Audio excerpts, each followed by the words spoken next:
Welcome to another Relight video. Let's get relit. No? Okay, fine. You know, I thought if I'm going to be doing more of these videos, maybe I should come up with some kind of a pithy intro, but I'll try again next time. In this video, we're going to be taking a look at some methods for taking notes, specifically handwritten notes, and we will be greatly aided by our friend, the iPad. I need to remember to look at the camera.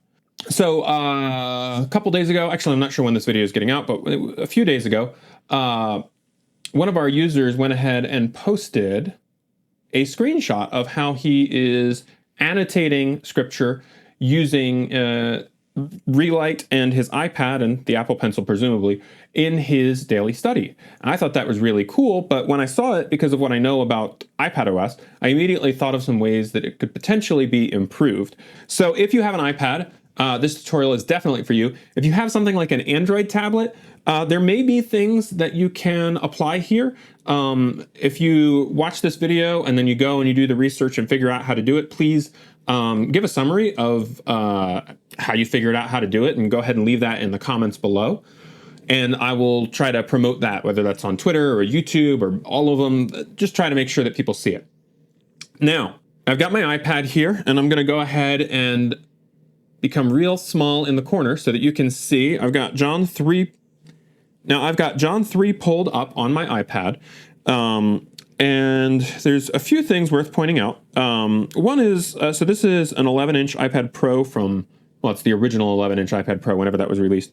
And you can see that there's some room to write here on the sides if you were to take a screenshot.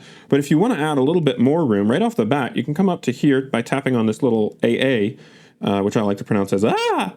And you can make it a little bit smaller. You can make it actually as small as you want, but past a certain point and it gets a little bit hard to read. I like this 85%. I think it's a nice happy medium. And you can do this. This isn't a Relight feature. You can do this on any web page. So I've got this now, and I'm going to go ahead and I think in his screenshot, he had gone ahead and done a little bit of using Relight to study. So I'll go ahead and open, the study root words here, and I'll go to the maybe we'll just open up the Geneva Bible Notes real quick just to see if there's anything that we might want to highlight in there. So we've got all this stuff pulled up, but of course it doesn't really fit on the screen. And I could turn my iPad sideways. I probably just wrecked the video, but I could turn my iPad sideways, but now I've got less room to write on the sides. So what's the solution here? What's a better way to do this? Well, if we take our screenshot, which you can do by hitting the power button and the volume up button, on older iPads, I think it involves the home button. You can Google it. Also, I just talked over the little timing thing, so I'm going to go ahead and take a second screenshot. If we take a screenshot and we tap on it, you can see that this is all we have. It's a screenshot. It's just an ordinary screenshot, but I think it was iOS 13 or 12. It doesn't matter. They added this feature where you can tap full page, and it is going to actually take a screenshot of the entire page. And obviously anything that you have open in the light bulb icon is going to be right there. So, right here, you don't even have to save this yet. You can go ahead and start making your annotations in here. I think another thing that you can do is, you can crop this. So if you did just want it to be maybe one verse, like maybe you were doing a study on a specific verse, or maybe a group of verses, maybe you're doing some sermon prep, or you're getting ready to teach a Sunday school or something like that, you can just go ahead and crop this in, but I'm going to reset that and not crop. If you're writing and you realize like, oh, I should have put that not there, but over here, you can go ahead and do that with this little stripey thingy here. You can obviously erase. You can use a ruler to kind of, if you wanted to draw a line there for whatever reason. Pretty cool system. And then when you're done, and if you don't have an Apple Pencil, you can draw with your finger, but I don't recommend it because I'm very bad at writing with my finger, as I learn every time I go to the grocery store. I'm going to go ahead and remove that. Just remove all the things, turn off the ruler. When you are done, you can come in here and you can tap done, and it'll let you save a PDF to files. But rather than do that, I'm going to go one step further and show you how to use this in a fancy schmancy Notes app. So I'm going to go ahead and open this in GoodNotes. And when I do that, it's going to let me import it as a new document. You could actually, if you already had a document open, you could append this as another page. You can have multi-page documents if you were doing multiple studies. But for right now, we've got this one. I'm going to go ahead and open it as a document. And this is pretty similar to the interface that we had before. I can, do some writing. Look at all that space here. That's great. I can do some writing. I can move that writing around if I want. I can erase that writing. But there's a few extra features in here. If your handwriting is bad like me, you can go ahead in here and just pop in some text. Here is magical text. And you can adjust the font size on that. Oh, that's, I guess it's inline font size. So you can adjust the font size on that. There's your magical text, which is great. And you can move that all around. You've also got the ability to add some of these stickers, which are pretty fancy. And then you can write on the stickers. Yay. And obviously you've got the ability to highlight. I want to say that because, so if I kind of go like that, it kind of snaps it for me because it knows that there's a line of text here. And that's one of the cool things about this being a PDF is that it does know that this is a, that there's text here. I can actually select the text. And if I wanted to, I could Google it. You can also highlight it. You can select multiple lines here to highlight. If I tap highlight, you can, let's say that I don't, but let's say I really disagree with something in the Geneva Bible Notes. I could come in here and strike it out. So I'm going to undo that. Pretty cool stuff. One other thing is that if you're bad at drawing shapes, like you're trying to circle a word and you're just like, if you use this guy, you can go ahead in here, and again, you can be as bad as you want. We'll pretend that I had too much caffeine. And it's going to, well, actually, that one, it kind of turned into a polygon. But if you're even close, it's going to go ahead and turn that into a half-decent circle, which is super nice. Or if you're trying to draw a square, it's kind of a trapezoid. But, the closer you get, the more it's going to know exactly what you were trying to do there. It's also kind of hard to do this while I'm just holding the iPad like this. But I want to come in here and I want to show off two final features. And I think if you were using Notability, and there are probably other apps in the App Store that do this, Evernote might do this. There are a lot of apps that let you do this, but it gets pretty, well, hold on, you'll see. So I'm just going to write a pretty uncommon word here, like, I'll just write anchor, because that's a thing I see on my desk.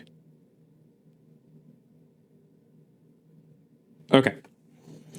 So that was a terrible R. Let me redo that. Okay, so we've got the word anchor in here. We've got the word Nicodemus. These are some relatively uncommon things. Because this is a PDF document, and because GoodNotes and a lot of other note-taking apps do support text recognition, I can actually go back to the home page here and then come over here to search. And if I search for ANKER, it has actually found that and highlighted it for me. I can also search the text of scripture that was in there. If I search for Nicodemus, it's going to show me all the places that occurs. So this is super cool. This starts to really quickly become a very powerful tool, especially if you're doing this for, whether it's your own personal study or whether it is maybe a part of a Bible study you're a part of, or maybe you're a pastor, you're doing a Sunday school or you're doing a sermon.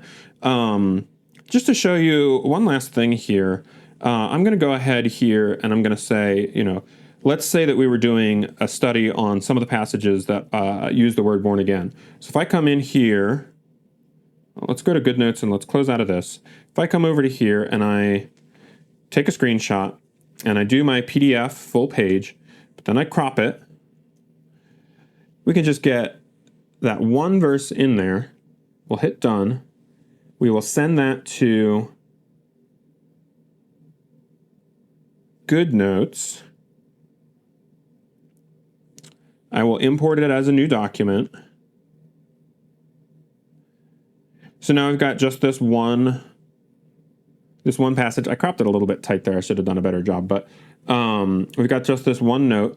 I'm going to come in here and I'm going to rename it to Born Again. So if you were doing a study on all the Born Again passages, you could come in here and then we'll close this light bulb icon.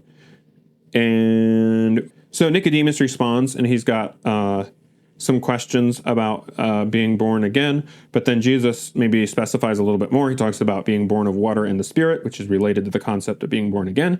I'm not being like a theologian there. You can tell because they're 2 verses apart and he's talking about the same thing. We'll go ahead and open this up and maybe we'll open John Calvin's commentaries. Maybe not Calvin's commentaries. Maybe we'll go with Matthew Poole. Yeah, Matthew Poole's a little bit shorter, just for the sake of making this simple to capture. So if I do the screenshot thing again, I come over to here, I go to full page, I go ahead and I crop it right around there. Okay, yeah, if you wait a second, it'll actually zoom in a little bit for you and show you where you've cropped it. Maybe a little bit higher, something like that. I'm pretty happy with that. Now we'll go ahead and share this to GoodNotes too. And GoodNotes is going to volunteer to import this either on the last page, after, or before the current document. So now I've actually got this single document. Let me show you. This single document called Born Again, and it's got 2 pages. It's got John 3:3 and it's got John 3:5. And I can annotate this and it'll be completely searchable. And you can imagine creating folders for books of the Bible or different studies that you're doing and really getting some really powerful stuff. Now, none of this is really specific to Relight. Technically, you could do this with Blue Letter Bible. You could do this with pretty much any web app that's going to let you take that screenshot and then export it as a PDF.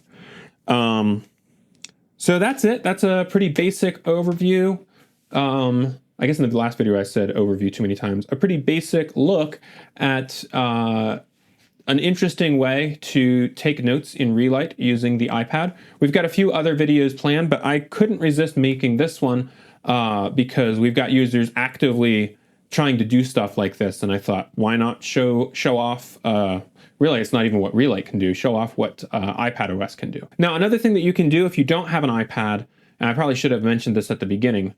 Maybe I'll edit it and put it in here and it'll be like time travel. But another thing that you can do is you can actually print, just hit Control P on Windows or Command P on Mac. You can actually print the page that you're looking at, and you can like literally physically print it. And then you can take a pen and write in the margins on an actual sheet of paper. And then you can use something like a scanner or an iPhone camera or an Android camera, and you can go ahead and scan those, and you'll get basically the same result of being able to import it into a system and then search it and have character recognition and all that stuff. Now, if I get a lot of feedback on this, I might try to build out Relight to be even better at this kind of study. One thought that I had was to have a mode where the lines of text would actually separate out a little bit further. And that way you could write between the lines, kind of like your teacher did in school when you would write a paper and it had to be double spaced and they could write in the margins and correct you or whatever. You could put your notes right in between the lines of scripture. All right, next up for this channel is probably going to be a video either covering the Omnibar or covering some ways to use Relight even though it's not an app yet, because I know a lot of you guys really wish that Relight was an app. And we are still slowly working on that. I've got some thoughts on how to make it happen faster that I might be able to explore this summer. But in the meantime, there's a handful of things that I do that make Relight just a little bit more integrated into my my computer, my phone, my tablet, that kind of stuff. So stay tuned. Again, like the video if you liked it, or if you didn't, maybe just you could like it.